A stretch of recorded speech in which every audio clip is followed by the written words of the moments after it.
به چنل سایبرلیز خوش اومدید و با یه ویدیو دیگه در خدمت شما هستم. قبل از شروع آموزش خوشحال میشم اگر ما داخل یوتیوب میگید کانال یوتیوب ما رو سابسکرایب کنید و اگر ما از داخل آپارت میگید کانال آپارت ما رو هم دنبال کنید. لایک و کامنت فراموش نشه که هفته ویدیو جدید رو داریم. ویدیو امروز در مورد معرفی یک برنامه کاربردی هستش که نمونه مشابهش رو قبلا برای شما گذاشته بودم با این موضوع که با این اپ میتونید هر مسئله ریاضی رو دوست دارید حل کنیم. ولی خب این دفعه یه ذره مسئله فرق میکنه و این برنامه که قرار بهتون معرفی کنم خیلی پیشرفته تر هستش و قابلیت‌های بیشتری بهتون میده که با استفاده از هوش مصنوعی جواب هر معادله یا هر سوالی که دلتون بخواد از ریاضی برای شما حل میکنه و جوابش رو میده. خب دیگه معطلتون نمیکنم، بریم برای آموزش.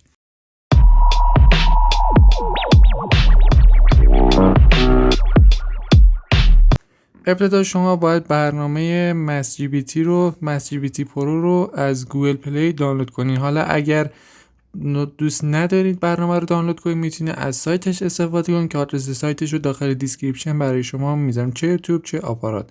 خب این لوگوش هستش و من این رو باز میکنم.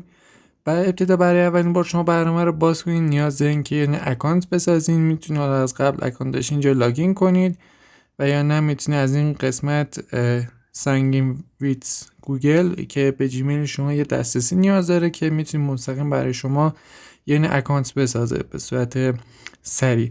حالا نمیخواین سانگاپ رو بزنین، من از قبل یه ایمیل موقت دارم. اگه آموزش ساخت ایمیل موقت رو نمیدونین ویدیوشو برای شما داخل دیسکریپشن میذارم، چه یوتیوب چه آپارات. خب بگذاریم بریم مرحله بعد. get verification کد رو بزنید و صبر کنید تا کد وریفای برای شما بیاد.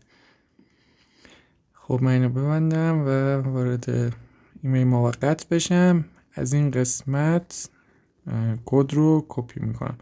شما میتونین با اکانت خودتون بزنید. حالا من چون با اکانت جیمیل اصلیم قبلا ساختم ایمیل موقت میزنم. جلوترم به شما میگم که چرا باید ایمیل موقت بزنید و از ایمیل خودتون نمیتونید زیاد استفاده کنید. حالا دلیلش رو میگم. خب اینجا یه اسم میگه بزنید برای خودتون رو، مثلا میذاریم اسم کانالمون رو میذاریم، لاست نیم اگه دوست داشتیم بزنید، من 3 تا ای میزنم. میگه نوع تحصیلاتتون رو بزنید که حالا مهم نیستش کی به کی، ما میذاریم مثلا دکترای پی اچ دی داریم. خب اینجا میگه برای خودتون یه نه رمز بزنید. من ویدیو یه لحظه پاز می‌کنم تا یه رمزی برای خودم بذارم. خب من رمز رو زدم و روی create an account کلیک میکنم. صبر میکنم تا برای من اکانت رو بسازه.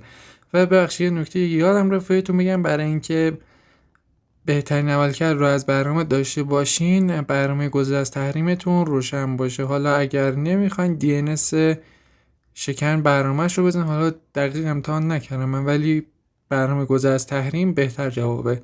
خب بگذاریم روی این گزینه بزنیم تا شروع کنیم. اینجا برای شما یه سری دسترسی ها میخواد که بهش بدین. حالا مثلا من اینجا میگه دوربینم دارنش میده. بگذاریم بریم قسمت اول خونه هوم. قسمت هوم اینجا میگه مثلا میتونین ازش یه سوال بپرسین. اینجا میتونید مثلا نوتبوک یا دفترچه یادداشت باز کنین. میتونیم از وایت بوردش استفاده کنیم که به صورت دستی بنویسین. به صورت دستی میتونین زیاد پیشنهاد نمیکنم، قشنگ نمیتونه خوب تشخیص بده به خاطر دستخطی که ما داریم با انگشت مینویسیم. و قسمت کامera میتونین به صورت زنده دوربین رو بگیرین و برای شما عکس بگیرید تا حل کنین. و از قسمت ایمیج که میتونین از گالریتون استفاده بکنین. به قسمت اکانت بیاین. اینجا میین برای شما ماکسیموم یه 2 تا پوینت گذاشته، فقط که 2 بار میتونین از این استفاده کنین و 2 تا سوال بیشتر نمیتونین حل کنین. این به این معنی نیستش که تا آخر عمر فقط شما میتونید از این برنامه 2 بار استفاده کنین. نه، هر 24 ساعت حساب شما شارژ میشه و 2 تا کردیت جدید میگیرین. حالا با هم میخوایم دور بزنیم ترفند رو که بیشتر کردیت بگیریم. البته بیش از 2 تا نمیشه که به شما یاد میدم با همین ایمیل موقتی که دارید سایتیشو که براتون گذاشتم یه کردیت جدید بگیریم با اکانت دیگه. خب بگذاریم بریم قسمت هوم. از نیو کوئسشن رو من میزنم و قسمت کامera رو انتخاب میکنم و میگم برای من این یک معادل دیفرانسیله برای من حل کنه. خب عکس بذار دیگه بگیرم، عکسم بد شد ببخشید. خب اینم از این. خب تایید رو میزنم. خب این کاد رو تنظیم میکنم، دوباره اوکیش میکنم و صبر میکنم که برای من این عکس رو ایمپورت کنه. خب براش توضیح میدم. جالبش اینجا که شما با زبان فارسی هم بنویسین برنامه برای شما حل میکنه. برای مثال میگم این معادله دیفرانسیل رو حل کن. دیفرانسیل رو حل کن. خب میذارم که براش ارسال بشه و چند لحظه صبر میکنم. دیفرانسیل هم البته اشتباه نوشتم ولی خب خودش تصمیم میکنه درست میکنه. میبینید که همینجوری داره برای ما جوابا رو قدم به قدم حل میکنه که میگه جواب عمومی معادله این هستش.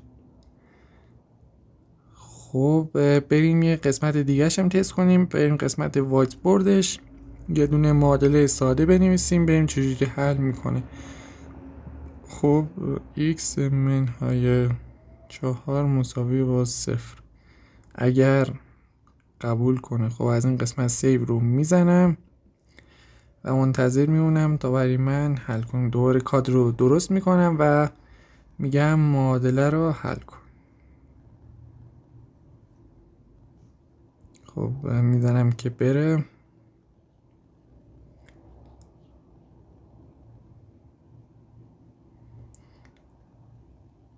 نمیدونم اشتباه تشخیص داده که 2 منهای 5 گفتم. وایت بورد زیاد بهش اعتماد نکنید چون الان من اینو 4 نوشتم ولی این برای من 2 حساب کرده. حالا نمیدونم چرا ولی خب انگلیسی بنویسید یه ذره خطاش کمتره و سعی کنید بیشتر با کامera از دوربین گوشیتون استفاده کنید تا بتونین کمترین درصد خطا رو بگیرین.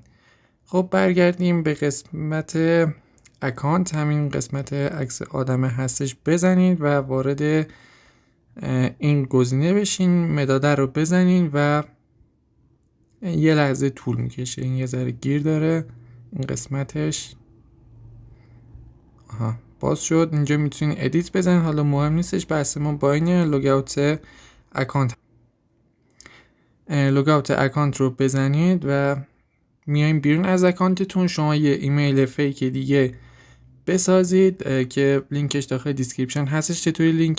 چطوری ایمیل موقت بسازین؟ از این طرفان استفاده کنین که با هر اکانت 2 تا کردیت بگیرین و هر 24 ساعتی هم که گذشت دوباره وارد این اکانت بشین. جیمیلش رو فقط نگه دارین، جیمیل ها رو یادداشت کنین، یه جا نگه دارین. درست موقت هستن ولی چون شما داخل برنامه لاگین کردین میمونه این جیمیل ها. جیمیلاتون رو داشته باشین با رمزایی که برای این برنامه میزنید. شما میتونید دوباره استفاده کنید و 2 تا کردیت جدید بگیرین. حالا من دوباره میزنم با اکانت دیگه‌ام وارد شم چون از قبل داشتم و جیمیلمو بهش دسترسی دادم. الان سعی میکنم وارد اون یکی اکانتم بشه و میبینید که دوباره یه دونه پلن دیگه یعنی یه کردیت جدید به من داده. میبینید یه 2 تا دیگه به من داده. اینجا از این طرفا استفاده کنین و حالش رو ببرین. خب این ویدیو هم به پایان رسید. امیدوارم این آموزش برای شما مفید بوده باشه. در آخر 2 تا ویدیو با شما پیشنهاد میشه که خوشحال میشم 2 تا هم ببینید. تا ویدیو دیگه خدا نگهدار.